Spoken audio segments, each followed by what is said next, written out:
Hey everyone! Today, we're tackling a common question. Can you build large or complex websites in Framer? Let's dive in. Examples of large sites built with Framer. We've seen numerous large sites built in Framer, including Unistories, Feasty, Link, Thetanypod, Planhat, Thibaut, and many more on the Framer gallery.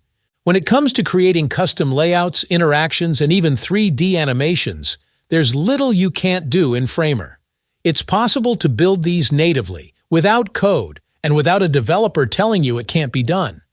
While you can create complex interactive components, like this lightbox gallery I built for a client, it can get tedious without code. It's possible, but you might get frustrated.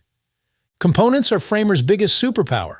They're essential for building large websites, keeping things consistent, and maintaining a fast workflow. I nest components inside each other and use variables and conditions for complex configurations.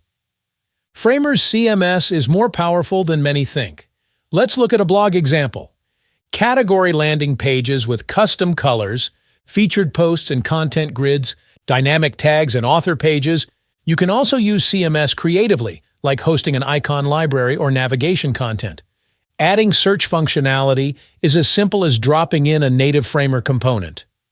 Localization features allow for unique experiences per language beyond just text translation.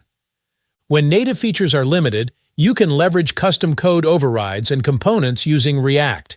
You don't need to know how to code. You can use community-created components or AI tools like Framer GPT. For features Framer lacks native support for, there are third-party integrations like Framer O for member-only content, Magic Form for custom forms, Framer Commerce for Shopify integration. We're still in the early days of Framer.